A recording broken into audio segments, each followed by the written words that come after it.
दहशतवादी हल्ल्यानं हादरलेलं पहलगाम आता सावरतंय। पहलगामवरच्या दहशतवादी हल्ल्याला 1 वर्ष पूर्ण झाले।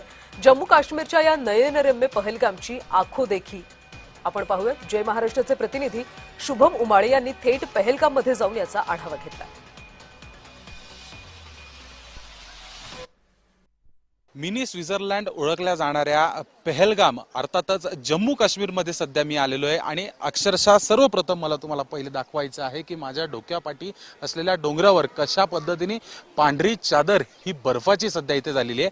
आणखी अर्थातच एप्रिलचा महिना सुरू आहे आणि अशामध्येच बर्फ जो आहे तो अजून देखील पडत आहे। मिळालेल्या माहितीनुसार मागच्याच आठवड्यात या ठिकाणी बर्फ जो आहे तो पडला होता, पण मात्र तुम्हाला जे स्क्रीनवर दिसत आहे ते एक महत्त्वपूर्ण जागा आहे, कारण की अर्थातच बैसरन व्हॅली ती आहे आणि अर्थातच बैसरन व्हॅली ही मागील 1 वर्षांपासून जी आहे संपूर्ण देशाला नाही तर जगाला हे नाव जे आहे ते लक्षात आलेलं आहे। कारण की पहलगामचा हल्ला हा बैसरन व्हॅलीमध्ये झाला होता आणि अर्थातच पाकिस्तानी जे आहेत जे दहशतवादी त्या ठिकाणावरून आले होते ते बैसरन व्हॅलीमधून आले होते, त्या ठिकाणी त्यांनी हल्ले केलेले होते आणि अर्थातच आज 1 वर्षानंतर पहलगाम मधली स्थिती काय आहे याचा आढावा घेण्यासाठी मी माझा व्हिडिओ जर्नलिस्ट मनोज सोलंकी सह आलेलो आहे।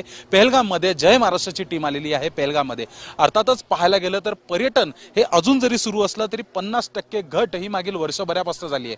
अर्थातच परवा 22 एप्रिल आहे आणि 22 एप्रिल रोजीच हा पहलगाम मध्ये हल्ला झाला होता आणि 1 वर्षानंतर नेमकी पहलगामची स्थिती कशी आहे याचा आढावा सध्या मी पहलगाम मध्ये घेत आहे। आणि अर्थातच बघायला गेलं तर या ठिकाणी जेवढेही काही हॉटेल्स आहेत हे सर्व हॉटेल्स शाळांच्या सुट्टी संपल्यानंतर या मध्ये गारवा घेण्यासाठी सर्व भारतीय नागरिक आणि पर्यटक आणि भारताच्या बाहेरचे देखील या ठिकाणी येत होते, पण सध्याची इथली परिस्थिती बघितली तर तेवढा फारसा काही प्रतिसाद नाहीये।